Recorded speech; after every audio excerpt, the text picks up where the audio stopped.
तो नमस्कार। तो दोस्तों, जो बीपीएससी का एग्जाम होने वाला है 17 नवंबर का जो डेट निकला हुआ है, ये उसके लिए ही नहीं बाकी सारे एग्जाम के लिए बहुत ही ज्यादा महत्वपूर्ण है। तो आज की वीडियो में हम देखेंगे प्राचीन भारत के ऐतिहासिक स्रोत।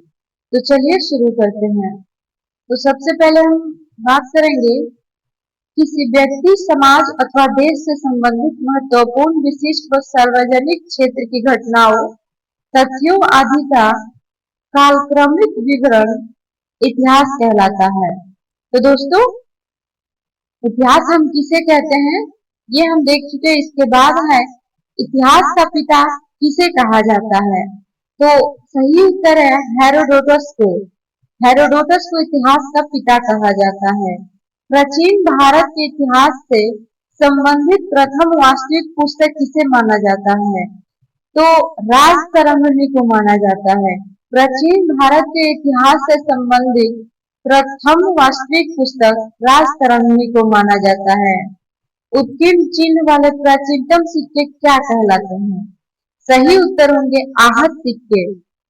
सिक्कों के अध्ययन को मुद्रा शास्त्र कहा जाता है।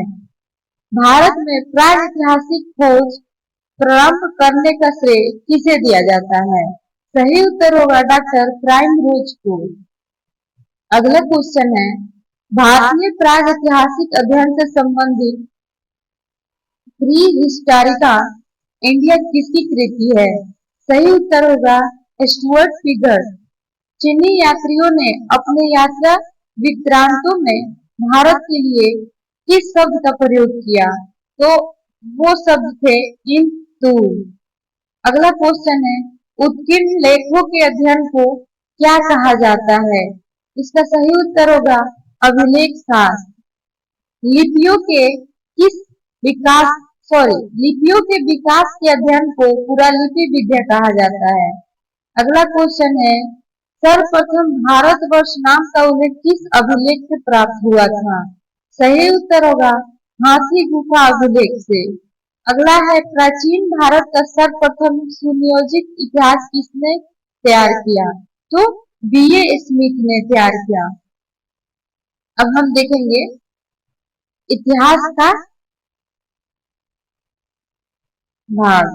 इतिहास के 3 भागों हैं प्रागैतिहासिक काल, आधैतिहासिक काल और ऐतिहासिक काल।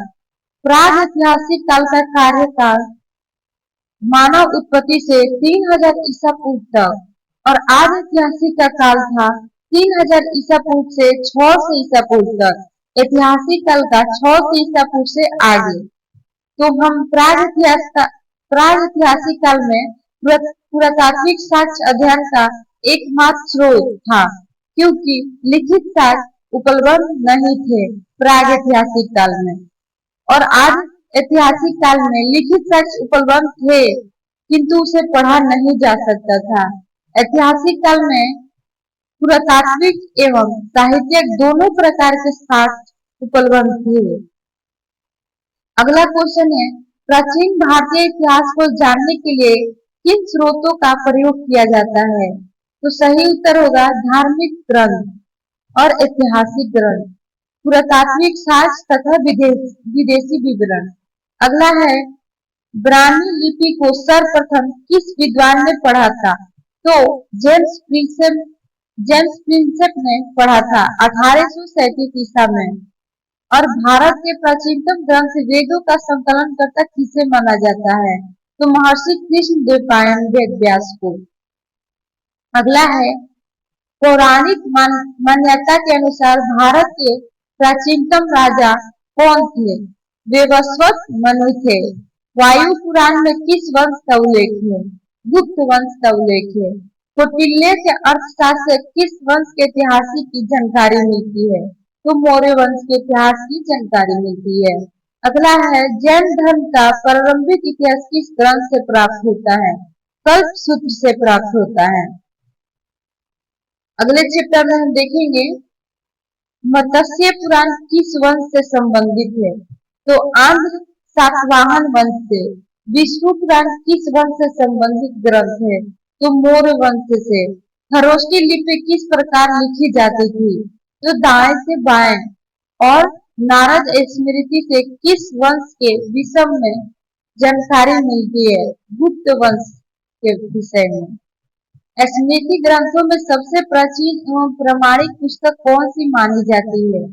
तो मनुस्मृति होगी। शुंग काल का मानव ग्रंथ किसे कहा जाता है? मनुस्मृति को। अगला है, स्त्री को पुरुष की अर्धांगिनी किस ग्रंथ में कहा गया है?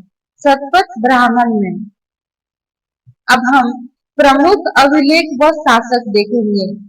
तो हाथी गुफा अभिलेख कलिंग नरेश खारवेल शासक ने बनवाया था।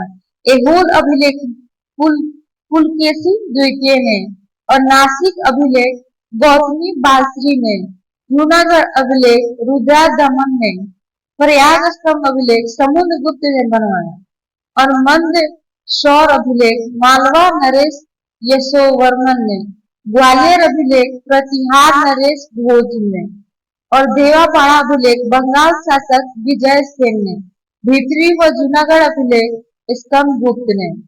तो दोस्तों, अगला क्वेश्चन हमारा ये है कि बौद्ध स्तंभ लेख से किसकी जानकारी मिलती है? तो शुंग काल की।